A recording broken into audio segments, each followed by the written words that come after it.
What's up? What's up? What's up? Welcome to the All Around. I'm your gracious host, Dr. Anthony. Please tune in on Mondays at 6 p.m. for your entertainment purposes. We will hit current topics, old topics, and everything else in between. Be there or be square. Deuces, my loves.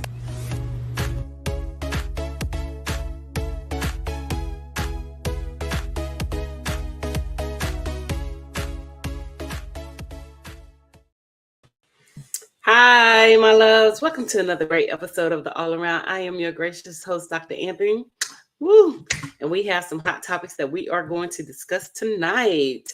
So, of course, we talk about different topics from around the world, what's happening in our local politics, the national politics, and things like that. So, without any further ado, let's go ahead and bring out my producer, Mark Lee, so we can jump right in and get started. Glad to jump in with you and everything. How are you doing? Everything's going well. Yeah, you're always looking lovely and all along those lines. I was going to ask you something because I saw we had another crazy person that decided they wanted to jump into the political fray and to support Donald Trump. So apparently Antonio Brown, who used to be a player for the Pittsburgh Steelers, I believe was the team he played for, has come out and said that he's going to support Donald Trump and all along those lines. So I don't know if you had any crazy thoughts about another person that wanted to jump in and throw their support behind this crazy person that wants to be president.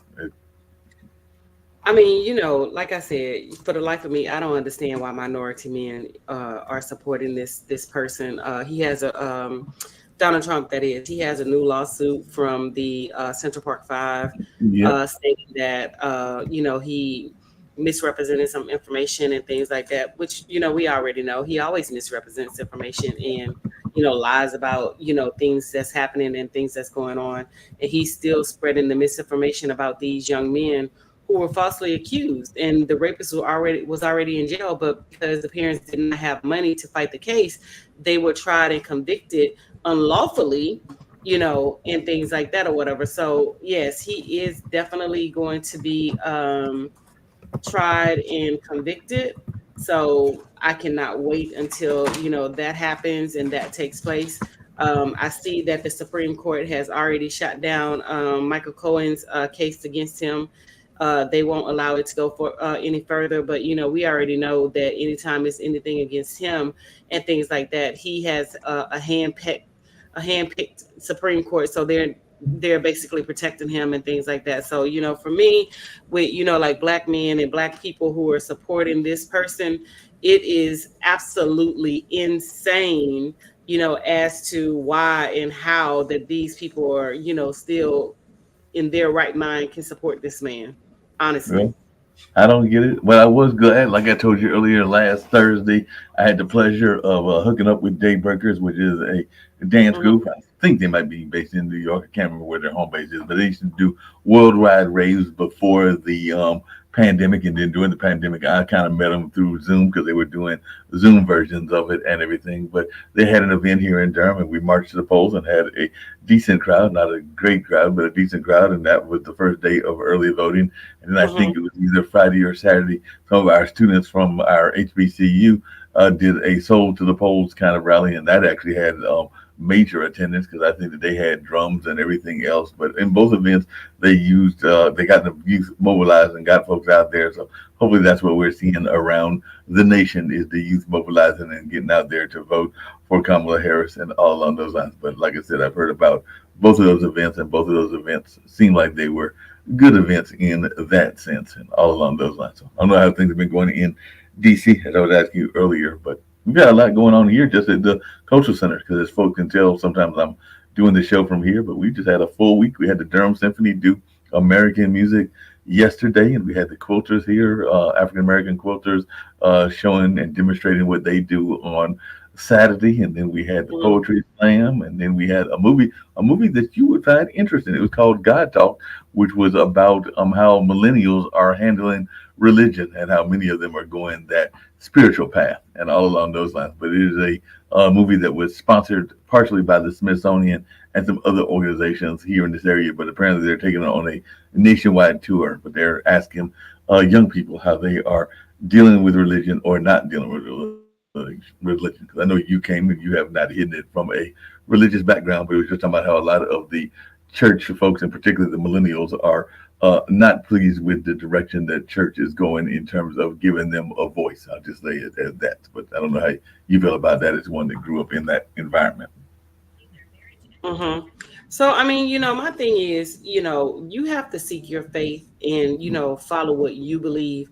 You cannot rely on someone else to, present the information. You have to read the Bible for yourself, and when you idolize humans, you're going to always be, let down because humans make mistakes. And a lot of times, a lot of people idolize these pastors and they look at them as if they're celebrities and look at them as if they're God and things like that or whatever. And, when something doesn't happen, their feelings are hurt, then they want to turn against the church.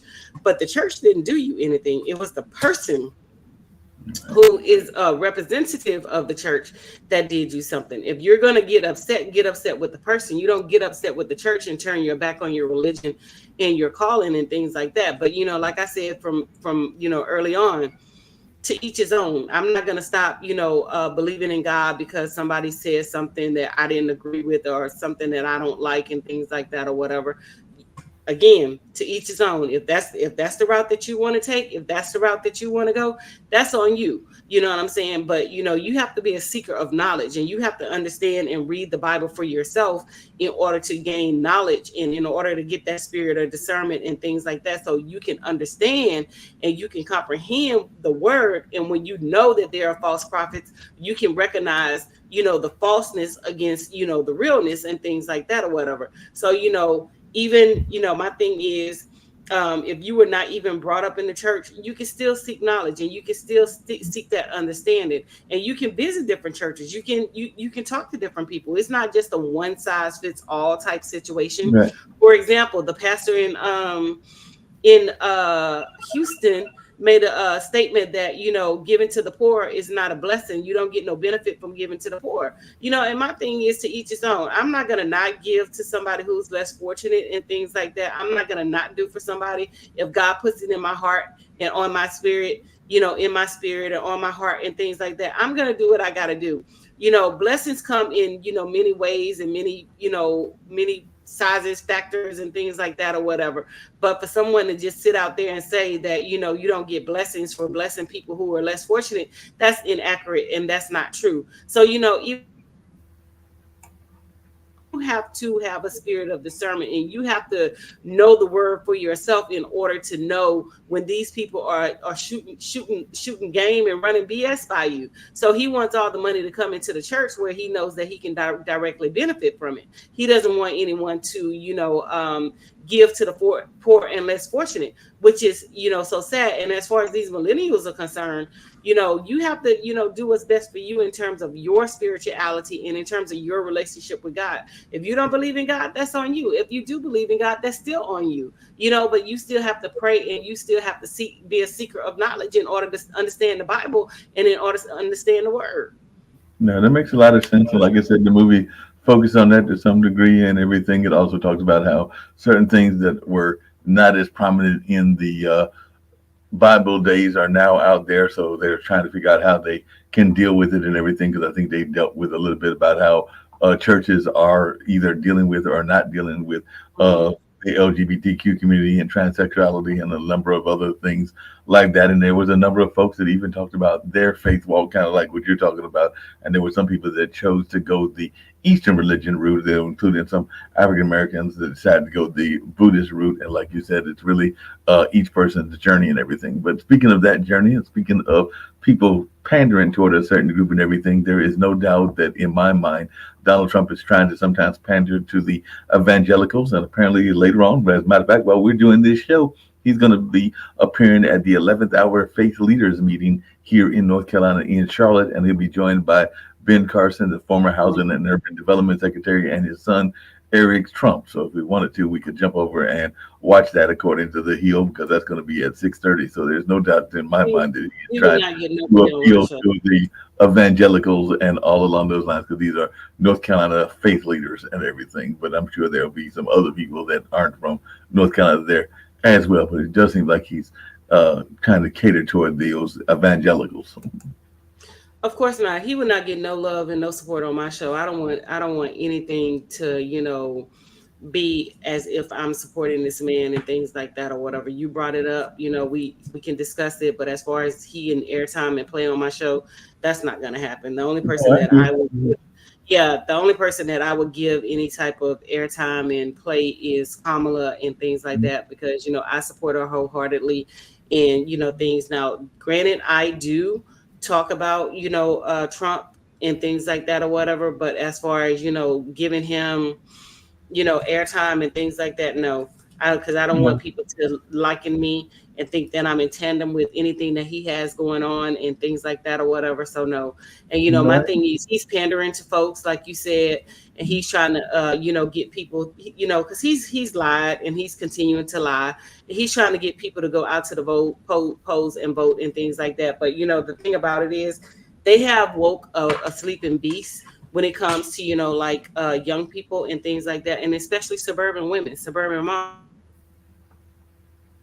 for the suburban women and suburban moms. Kamala does, so it's a lot on the line when it comes to women reproductive rights and things like that or whatever. I don't want a man telling me what I can and cannot do with my body, because you don't know my body. You don't understand me as a woman. You don't understand me as a female. You cannot possibly understand what I go through, because you've never experienced it. So for someone who has never experienced anything that a female is going through, how can you accurately tell me what's going on with my body? You know what I'm saying? So no, it's a lot on the line and it's a lot at stake in this election. And people need to understand that, it's not just about black and white. It's about all of our rights being infringed upon and taken away and things like that. Because this man has already said that he wants to be a dictator. He wants to be in the position for life. He wants his children to run the country and things like that or whatever. And, we need to send him a strong, hard message that we don't want him. His children are corn children. We don't want any of them, and we don't want any of the Republicans who are in cahoots with all the foolishness that he has going on, because there is no way that this man should have a large platform the way that he does after he tried to overthrow the government. And he's now saying that if he doesn't win, that the election is rigged. The election is rigged. We're sending you a strong message that we don't want you. And that's just the bottom line. We don't want you. We support Kamala, and that's who we're going to vote for. And that's who is going to be the next president of the United States. No, I agree with you, but apparently he's also, because even one of the founders of the network has brought it up a couple of times and everything, but he's out there touting that he is the father of IVF, and that to me makes no sense at all, how he's going to be the father of a birth control method, and all along those are a thing to deal with contraception and child rearing and all along those lines. But how he can say he's the father of that is beyond me, and I don't understand this logic of his. But we did get some good news on that front from the Republicans, as we know that Cheney has come out and supported. But another one came out today, and this one may surprise folks, but I'm glad to see that another major Republican Party icon has come out and everything, well, at least the family has. But Susan Ford Bales, the daughter of former President Ford, just recently came out and endorsed Vice President Harris in the upcoming presidential election. She said, when my father, Gerald Ford, was sworn in as America's 38th president, the nation was in need of a serious, compassionate, and honorable leader who had the courage to do what was right and always defend our Constitution. His dedication to those values helped bring our country through a turbulent time and restored American trust in our democracy. We face a similar dynamic today. So Ford, a Republican, was sworn into office in 1974 and served as vice president to former President Nixon, and took over as commander-in-chief after Nixon resigned. And his daughter is also a Republican, who said she may not agree with Harris on everything, but knows she will defend the Constitution and not replicate the horrors of the January 6, 2021 attack on the Capitol. She even said, Vice President Harris and I likely disagree on some policy matters, but her integrity and commitment to those same principles that guided Dad have led me to conclude that Kamala Harris should be elected the 47th president of the United States. So she said Harris recognizes good and greatness in the country and will work beyond partisanship to move forward. So last thing she said is, this is what America deserves from our president, and that's why I am proud to endorse Vice President Harris for president of the United States. So it looks like she has come out and backed our candidate and all along those lines. So it looks like that is some good news that we got another major Republican endorsement. So any thoughts around this? Because Ford was seen as an icon to some in the Republican Party. Well, I mean, my thing is, there are a lot of Republicans who are low key supporting Kamala and things like that, but I don't think they want to just step out there and say that they're supporting her. And it's a lot of people that are low key supporting her and things like that. But the big push has, and I'm not taking away from anything from her, Ford or whatever, but the big push has been around, Black men and their support of so-called Trump and things like that or whatever. I honestly don't think that he has a lot of support in that category, because it is a lot of Black men who has come out in support of Kamala Harris and say that they are voting for her and things like that or whatever. And I think a lot of the Black men who are, in support of Trump are just, trying to liken themselves just to say, I'm in support of Trump and I believe his policies and I believe this and I believe that, just to say, that they're in, in the know with him and in the mix and things like that or whatever. Because honestly, I don't even think that they have even read, any portions of Project 2025 or, anything like that. And I honestly don't even think that they even understand that the very people that he is mentioning and talking about law and order are them. You know what I'm saying? And they don't get that. It's not anything else. It's it's sheer racism. And then there for them to say that they are in agreement with his policies and things. What policies? He said he has a concept of a plan. He doesn't have a plan and things like that. When he went into the office on day one, it was so chaotic. He mishandled the pandemic. Many people died. Only if he would have done what should have been done, instead of blaming China and other countries and things like that or whatever, causing like severe hate towards Asians and stuff like that or whatever. So my thing is, like, you sit there and say that you support this man, but you're trying to pretend that like this man and these white folks who are supporting Donald Trump are not prejudiced and things like that. They even turned on their own Black people who were in support, going to the rallies, beating them up at the rallies. So you mean to tell me, with all of this evidence and all of this data, you gonna still sit there and say that you're going to support and vote for this man and things like that, and he's not racist, he's not this, and he's not that? I mean, Tim Scott is a prime example. He wouldn't even shake Tim Scott's hand, and that was on live national TV. You know what I'm saying? So how in the hell y'all as Black people gonna sit here and say that you gonna vote for this racist and things like that or whatever? It just baffles the hell out of me, because I just cannot wrap my mind around it, honestly. I can't wrap my head around it, and he's got the endorsement of other billionaires and everything. Because now one of the other things that people are talking about, which apparently he's trying to do that rags to riches story, and all along those lines, because Elon Musk was a major Trump supporter, is claiming that you just have to work hard. Because one of the quotes he said apparently at a graduation is, "It's just simple math. If you work 100 hours a week and others work 50, you'll accomplish twice as much." Because apparently during one of his speeches recently at back in 2014, he told the graduates, you need to work super hard, and explained that when he and his brother started their first company, they couldn't afford an apartment, so they rented a small office and slept on the couch and showered at the YMCA, and were so hard up that we only had one computer. We would code at night. He would code at night, and the website would be live during the day. But it's this notion of the Horatio Alger kind of story, where you're just going to pull yourself up by the bootstraps, not understanding that there are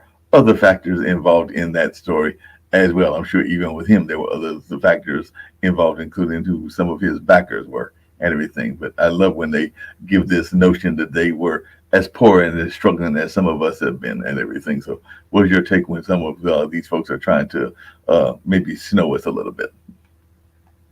Well, I mean, that's a lie. That's the BS lie. You know what I'm saying? We even have data showing that he was at McDonald's serving French fries and things like that or whatever. Like, come on, dude. Like, honestly, like you're the very reason why the Republicans shut down raising the minimum wage and things like that, talking about the billionaires and they're not going to be able to do that, and they're going to close down these stores and things like that or whatever. And I mean, for you to, that's an insult to, like everyday workers and things like that or whatever, who utilizes those positions to support their families and things like that. You never worked at a fast food restaurant a day in your life. You inherited your money from your father. Let's just be clear. Elon Musk, you inherited money from your mother. His mother was a model and he came from millions and things like that. He never pulled himself up by the bootstrap. Trump never did either.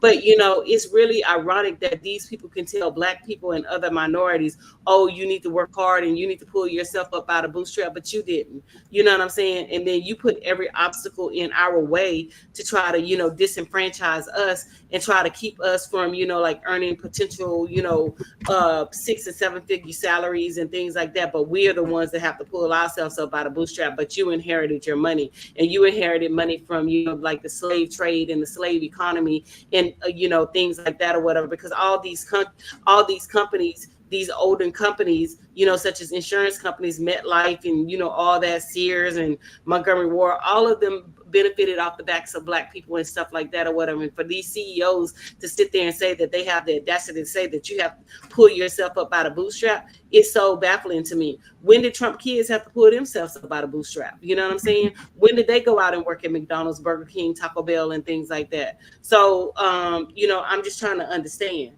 so you sit here and you tell people who are actually working and doing these day-to-day jobs that they have to sit there and pull themselves up by the bootstraps and things like that. And for me, it just, it's just really perplexing how, the poorest of the poor, will try to give all their money to, like these Republicans and donations and, things like that, buying their supplies and stuff. And these people don't even give two rat's asses about you. Trump got mad when he saw y'all protesting and marching and, saying things in support of him. Why did it have to look like that? You know what I'm saying? Why does it matter what your constituents look like? You should be representative of all constituents. But, again, these people are voting against their own best interest. And, like FDR said, if you can convince the poorest white man to think that he's better than the Black man, you got him in your pocket. And that's exactly what they has done, because, they think that, what they're going through or what we're going through, there is not going to happen to them, period. Yeah, well, I do see another interesting statistic. I'd love to hear your thoughts on this because apparently it was in, I think, Newsweek or one of the other recent magazines. And I know from even conversations here in terms that it does come up. But in a recent study of crime in the U.S., it looks like African Americans are more concerned about the state of crime than our white counterparts. So in a Crime Channel organization survey of 2,000 adults, 70% said they worry about crime a lot or some of the time. However, that number was significantly higher among African Americans than white Americans. Roughly 72% of African Americans were concerned about crime in America versus 68% of white Americans. And there were other groups far more likely to report worrying about crime as well. So roughly 78% of those who watched the news were worried, and 77% of residents in large cities said the same. And generally, it looks like Gen Xers had the most fear about crime in America at 76%, while Republicans had more fear, with 75% of them saying they were worried. But the vast majority, 80% of Americans, said crime played some or a major impact on what they do or where they go. So what is your thoughts about this? Are we more concerned about getting jacked by some sort of criminal or another based on what you're seeing and everything, or are we just as up to it and everything? Because they even said 80% said it was because of too many illegal drugs.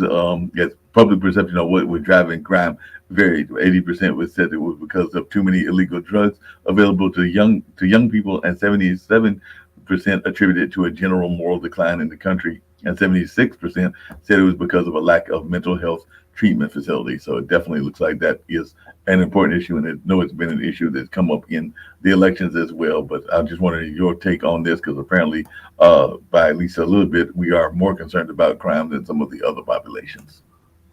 I mean, to be honest with you, I honestly don't think that we're concerned about crime, because they could have done something about crime a long time ago, because they could have addressed poverty. Poverty is a strong predictor of, crime and things like that or whatever. They don't Yep. want to, curtail crimes, just like they don't want to curtail, people who are getting guns and, being out there, saying that their Second Amendment right is going to be taken away, if they put policies in place for, mental health people and things like that or whatever. So if they wanted to, make these changes, they could have made these changes a long time ago.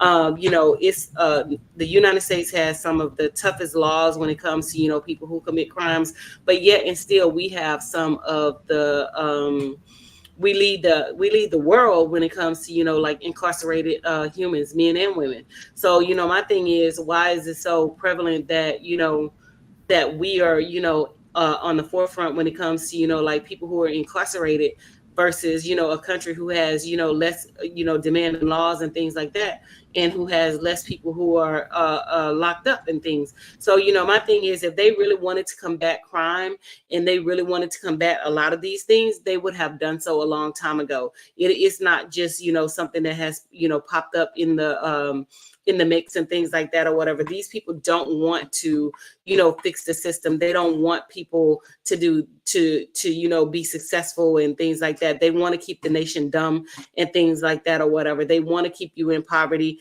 They don't want you to survive, because they feel like when you become, high on the horse or whatever, they can't control you. So it's all about, control and, things like that or whatever, subliminally sending out, different messages and things like that, because, propaganda was key with Hitler when they, threw the Jews in the incinerator and things like that. They made the people believe that this was the right thing to do. So, my thing is, if they wanted to fix these problems, it could have been fixed a long time ago, Well, period.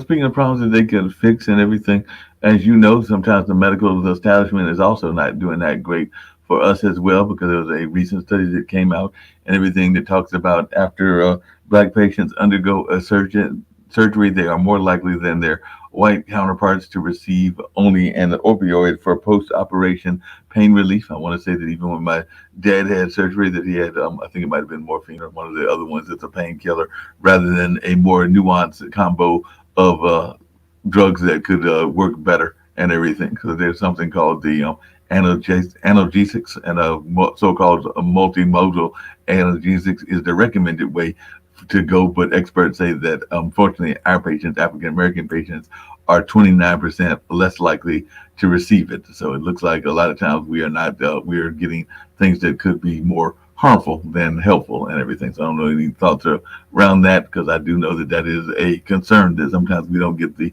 kind of medication and medicine that we should. I won't say that it even come up in the way that women, meaning African American women, are treated in maternity and all along those lines. But any thoughts about how the medical establishment has its racist problems as well? Well, I mean, the thing about it is we've already known that, there's racism in the medical field. And I tell people, black doctors understand black issues. Seek out Mm. black doctors, bottom line.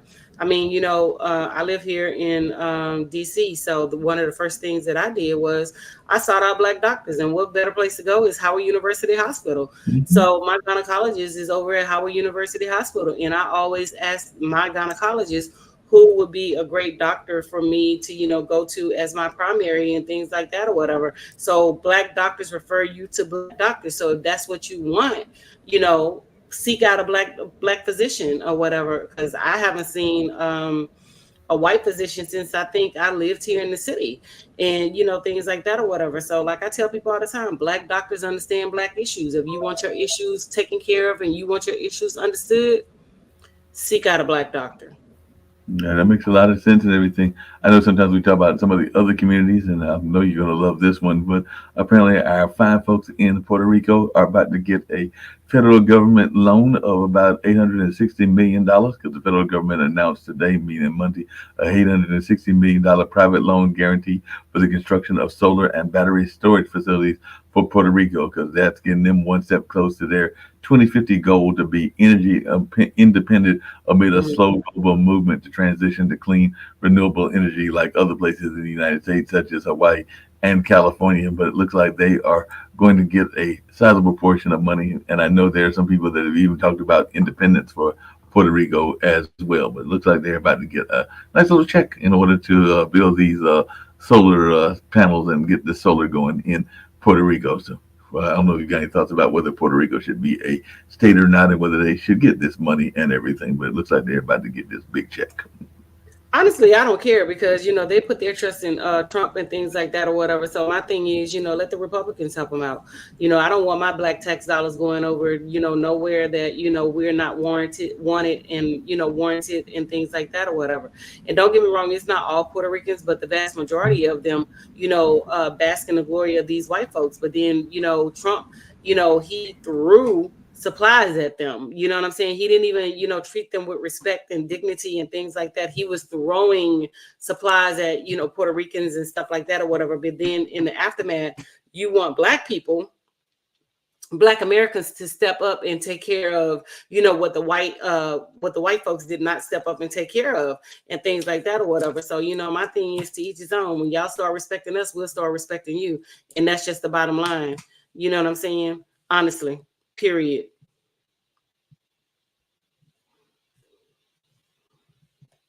So, I'm sorry, I paused for a second because I got a text popped up on my phone. But, that's also like, these people are talking about Palestinians and, black people should not vote for Kamala and things. Don't tell black people who we should and should not vote for. You know what I'm saying? Everybody wants to be black until it's time to be black. You know what I'm saying? Y'all want the culture. Y'all want our men. Y'all want our women and things like that. But when it's time to actually stand up and step up and be black and, voice your opinion and, go against the status quo, then everybody is on crickets.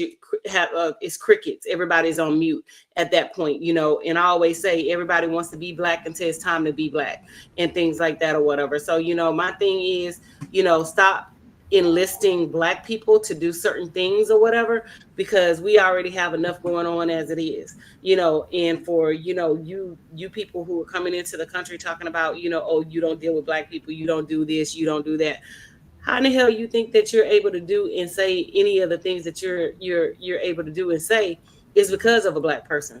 One of our one of our elders, one of our ancestors and things like that or whatever, fought for the right for you to come over and for you to be able to, have these freedoms and things like that or whatever. So my thing is, stop trying to tell black people who we can and cannot vote for, how we supposed to feel and what we're supposed to do and things like that. Because, white women good for that. Trying to tell black women and black people what we're supposed to think and how we're supposed to think and things like that or whatever, Yeah, and like I said, we got these athletes that are doing crazy things, and I don't get it because even ex-star Lavon Bell was another one of those people that played, I think, for the Steelers and everything. He's under fire for some remarks that he made that basically people are saying were very racist and all along those lines, and also sexist as well. So definitely, apparently, he posted a picture of himself on X with the caption "Trump or the."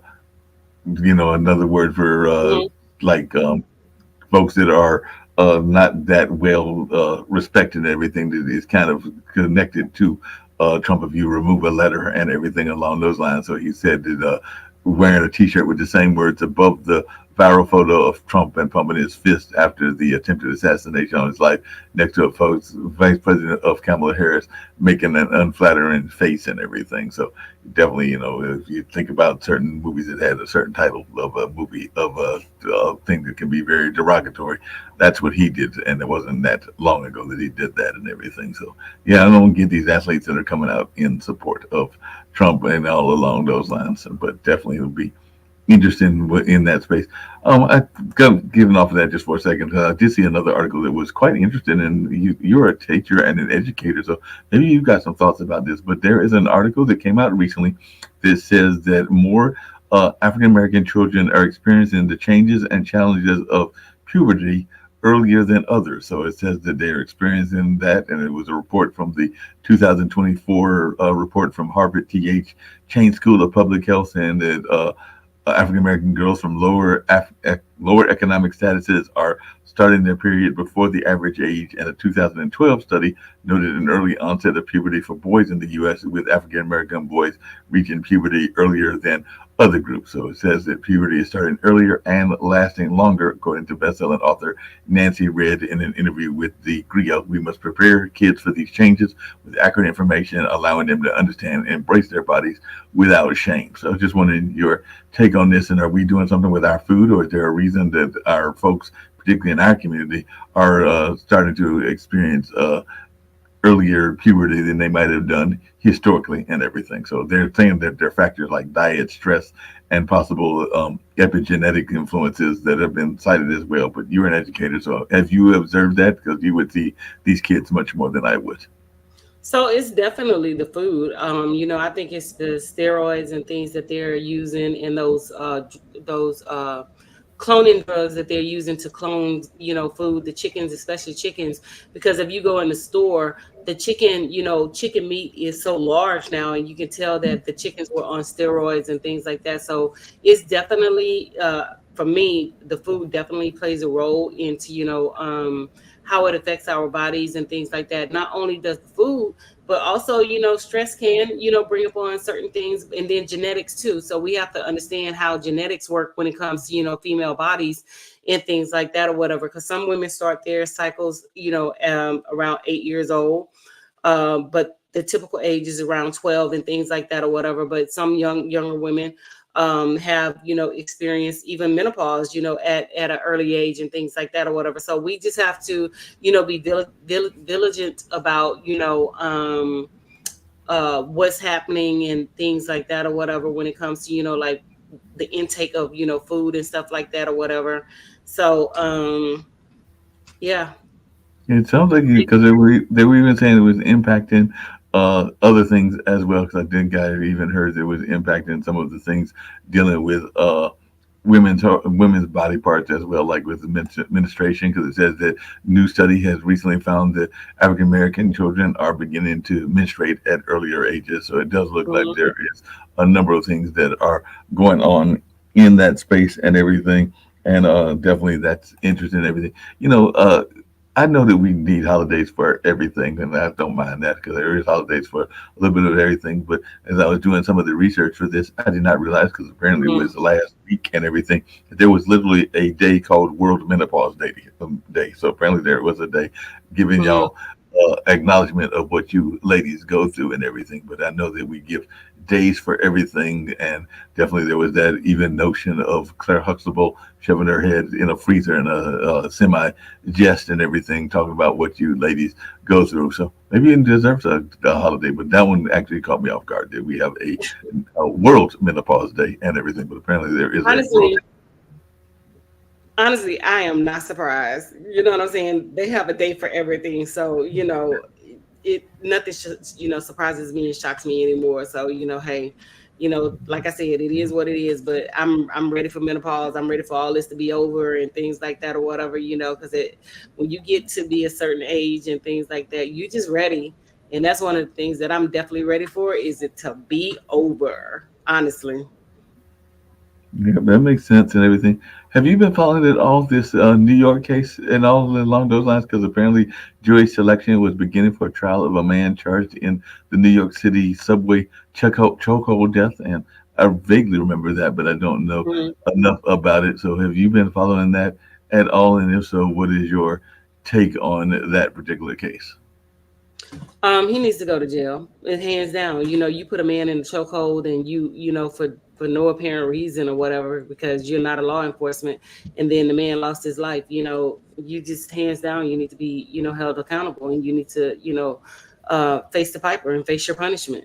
And that's just the bottom line. But quite naturally, they're gonna say he has mental health, because when it comes to them, they always have mental health problems. It's never a direct, hate crime or things like that or whatever. It's always, they have mental health problems, and they try to get them off with lesser sentences and, things like that or whatever. So yeah, definitely. But Hmm. we lost a legend, and maybe you want to reflect on what she was a legend for. But apparently, it happened recently. It might have been even earlier today or this weekend. But Thelma Mother Shed Ware, which is one of the 9 African American students who integrated a high school in Arkansas's capital city of Hmm. Little Rock in 1957, while a mob of white segregationists yelled threats and insult, died at the age of 83. So she definitely was a pioneer and a young pioneer. So, and it was actually on Saturday that she passed away after having complications from MS, and her sister Grace Davis confirmed that on yesterday. So, any thoughts about this pioneer? Because for 3 weeks in September 1957, Arkansas Governor Orville Faubus used the National Guard to block the black students from enrolling in Central High 3 years after the U.S. Supreme Court declared segregated classrooms were unconstitutional, and President Dwight D. Eisenhower sent members of the Army's 101st Airborne Division to escort the students into school on September 25th, Hmm. 1957. And later, she was enrolled at the University of Arkansas in Fayetteville, where when her sister and the other students, um, David said she was enrolled in the university at the University of Arkansas in Fayetteville when her sister and the other students, Minna Jean Brown, Elizabeth Eckford, Ernest Green, Melba Patello, Gloria Ray, Terrence Roberts, Jefferson Thomas, and Carletta Walls integrated Central High School. So I don't think anybody was really going to hurt her because, we've had racial incidents in Rock over the years. David said of her sister, people would say things that were mean, but they never really hurt anybody. David said in the years that followed, she and her sister spoke about the experience. I think one time somebody put some ink on her skirt or something when she was coming through the hallways, and of course there was always name calling, but she never really had any physical confrontations with any of the students up there. And it definitely looks like Faubus closed all the schools in Little Rock in 1958 to try to avoid further integration. But Mother Shed went out of state to finish her remaining high school classes, and the academic credit transferred back to Little Rock, and she ultimately earned her diploma from Central High School. So, any thoughts just around this legitimate fighter? Matter of fact, David said she was always a fighter. She's been sick her entire life. She was born with a congenital heart defect and was told at an early age that she would never get out of her teens. So, as she approached her 16th birthday, I remember her mother talking about how afraid she was because she thought she was going to die. But she did what she wanted to do. She enjoyed life. Well, I mean, and that goes back to what I was saying earlier. Our pioneers paved the way for a lot of people to come over to this country and, live and enjoy some of the simple liberties that they were denied and that they could not experience. Segregation only happened in the 1950s. That's not that long ago. We still have people that were discriminated against, and we still have places that are still segregated. And that's what I try to, convey and get people to understand. And you're out here talking about, you want to be a Trump supporter and things like that or whatever. This woman was a pioneer. She did things that benefited all of us and things like that or whatever. And Harriet Tubman and some Marcus Garvey, Malcolm X, Martin Luther King, if they would have known what is to come and what has come with these folks, they would be turning over in their graves and things like that or whatever. Because for the life of me, I just don't understand why it's so hard for these people to understand that our black people fought long and hard and still fighting for certain rights and liberties that other folks get to enjoy freely and things like that or whatever. So big kudos to her, and I'm glad God blessed us with her and put her in our generation and our time so that she could step up and be a pioneer for us, and so that she was a trailblazer and she did what she needed to do. Yep, I agree. She was definitely a true trailblazer and all along those lines, and did some amazing work in that sense and everything. So definitely got to have Hmm. more folks like that doing this kind of powerful work and all along those lines. I didn't get to it, but I'll get to it now. Any thoughts about what's going on lately, if anything, with the Sean Puffy Combs case and everything like that? Because definitely it looks like a lot of folks are still following that case and are trying to figure out what's going on in that space. So definitely looks like there are um, folks that are still wondering about that and everything. So any thoughts about that particular case? I think it's a lot of people that's going to be bandwagoners. They're going to jump on the bandwagon because they're out to get money. Same thing that happened with Bill Cosby and any other powerful man and things like that. Not saying that I'm taking away from victims, but it's just the reality of it. But my thing is, everyone, if you're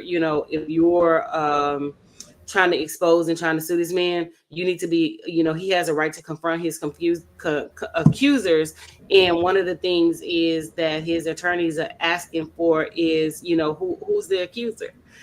So I think that they have some other things up their sleeves in terms of his defense and things like that. When it comes to these people, I wouldn't be surprised if he doesn't have documentation that these people, knew what they were doing and they signed their rights away and things like that or whatever. Because, at the end of the day, these people thought that, they were going to make it big, they were going to be successful, and they did any and everything to try to, go out there and, try to get this money. Just like, what's a woman named Jaguar Wright? I had no idea who she was prior to, all of this coming into the media. And I honestly believe this woman is lying, because my thing is, how the hell about any celebrity, all celebrities, and what goes on with these celebrities? I mean, I just saw a video posting of her talking about Megan Thee Stallion is a man and things like that. She's a tranny and stuff. How do you know she's a man? How do you know she's a tranny? My thing is, I think this woman is just out for clout, and she's trying to get her name out there and things like that or whatever, because you did unsavory things thinking that your career was going to pop off and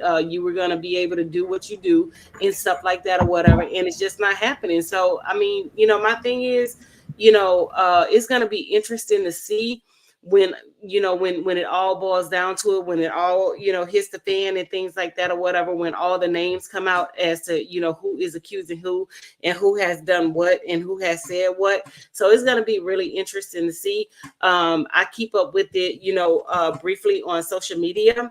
When it pops up on my timeline, I just don't go out seeking for the information. But when the stories pop up, I will read, just for knowledge sake and things like that or whatever. But it is going to be interesting to see who are all these people that are bringing up these charges, because my thing is, he has a right to a fair trial. He has a right to confront his accuser. He has a right to do all these things. So let's just see where it goes.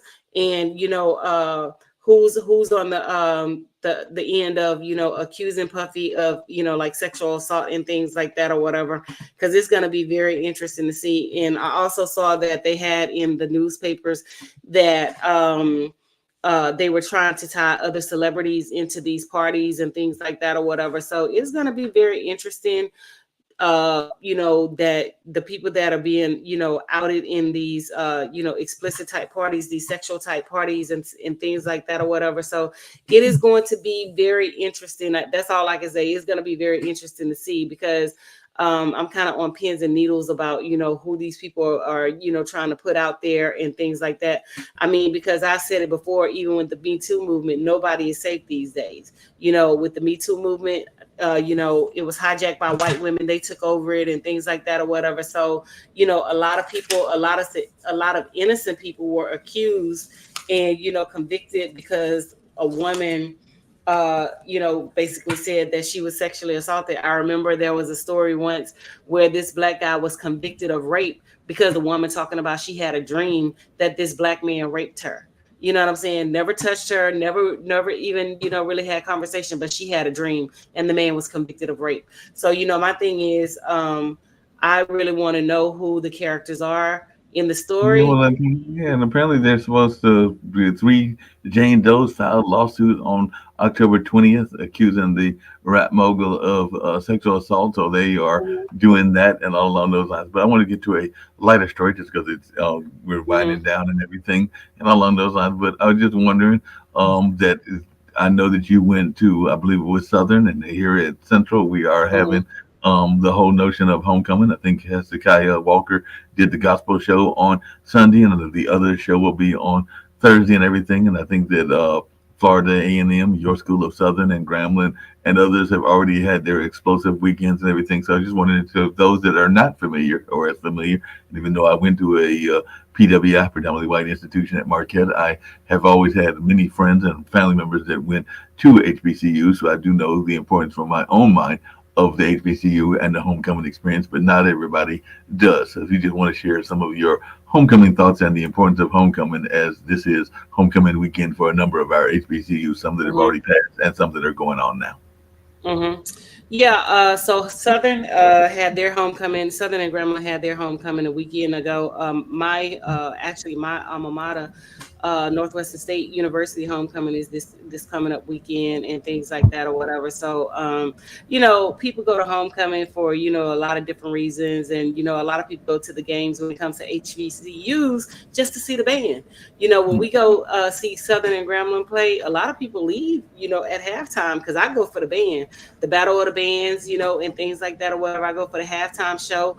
And I mean, don't get me wrong, granted, I do want Southern to always win, but my main priority is going to see the band and to see how, they're going to perform and things like that or whatever, and the other festivities, not necessarily going to the game.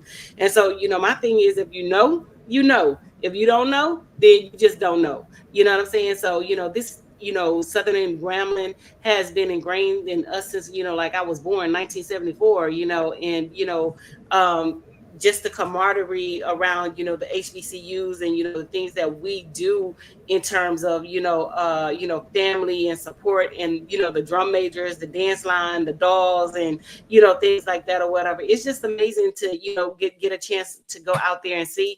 I will be going back to Bayou Classic. I did not go last year because I was in Italy, but I will be going back this year to go to Bayou Classic because I miss it and things like that. So I'm really excited to see, what each one of the schools is going to bring in terms of their band, their dancers, the drum majors, and, things like that or whatever. Although I did not go to Grambling, my papa did, but I went to Southern University in Baton Rouge and also Prairie View A&M University in Prairie View, Texas, and things like that or whatever. So, my thing is, enjoy the ride. Howard just had their homecoming last week, and it was a major thing for the city. Is a lot of events that's going on. They have their step show that's on Friday nights, like most of them do, and things like that or whatever. So it is going to be very interesting to see, what is going to take place when it comes to the halftime show and the battle of the bands, the parade, and all those things and stuff like that or whatever. So I am really, really, really, really excited about going back to New Orleans for Bayou Classic and to check out two of the most prominent HBCUs that are put on the map because of their bands. So I am really, really, really excited about that, and I cannot wait. If you have never experienced the HBCU and experienced the band and the battle of the bands, the step show and things like that, you are in for a treat if you ever do go. So I implore you to go out there and just experience the life, experience the culture, and just know that it's a totally different vibe. So yeah, definitely go out there if you have never experienced it, and if you have experienced it, go back and experience it again, because we are all we got at the end of the day, and we have to support each other, because HBCUs, historically Black colleges and universities, were created because they did not want us on their campuses. They did not want us in their Greek fraternities and sororities. So that's how the Divine Nine came about and things like that. And the Divine Nine represents, community service and, amongst other things. So if you have not actually experienced any of this, please make sure you go out and experience it and things like that or whatever, and get your hands, and get your feet wet and dirty with the HBCUs, the culture, the life, and things like that. And like I said, I am super excited about, going to the Battle of the Bands, going to homecoming at Northwestern State, because Northwestern State is a PWI, but trust and believe, we act as if it is a HBCU. Because when we get together and things like that or whatever. So yes, definitely go out there and participate and do what you do. Now, just really quickly, because the last story I was going to get to and everything was the whole notion of rivalry and everything, because there's always that conflict between uh, definitely Kanye West and 50 Cent. Some people say it changed hip hop forever and everything, and of course there's Biggie versus Tupac, Roxanne Jenkins versus the real Roxanne, LL Cool J versus Uno D, and Drake versus, well, just about everybody. But Just I was wondering your thoughts about the rap rivalries, and it looks like it's been nearly 2 years ago that Curtis 50 Cent Jackson and the artist formerly known as Kanye West got into this war of worlds that became known as the one of the most influential beefs in hip hop history. Hmm. It was really a beef that was manufactured and everything. What are your take on these beefs and everything? I'm sorry, ask me that again. What was your take on these manufactured beefs? Because some of you are saying there was not as much of a beef as they made it out to be between Honestly, Kanye and 50 Cent. honestly, I have no idea because I didn't keep up with it. I really don't keep up with, like Kanye and things like that and what he has going on. So honestly, I No, can't that's even fair give you enough. That's fair no enough. no insight on it because I don't know. I don't keep up with him like that, so I could care less. That's I fair could enough care and less everything. about who he's beefing with and what he has going on. Cool. Well, I'm going to pop up, and when you're ready, just any closing words you want and everything. But it's been another great conversation. But any closing words, and then I'll play the video once you're done with the closing words. But definitely a great conversation. As always, I enjoy talking Yes, to you. And as always, you're looking beautiful as always. But look forward to more thank you so conversations much. on next week. Yes, I just want to say thank you guys for tuning in. Make sure you click like and share and things like that or whatever. We're trying to become number one in the States. I'm already number one overseas, and things like that or whatever. But make sure you click like, share, and things like that or whatever. And if you have not early voted, make sure you go ahead and early vote.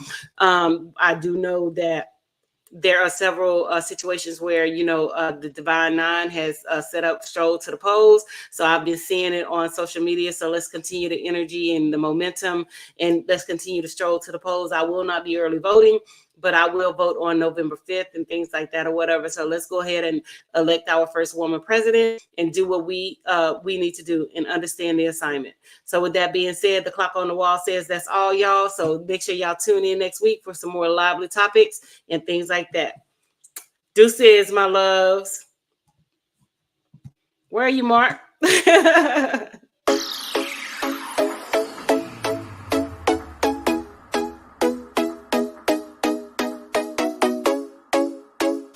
What's up? What's up? What's up? Welcome to the All Around.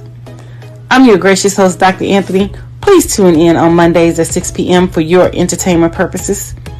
We will hit current topics, old topics, and everything else in between. Be there or be square. Deuces, my loves.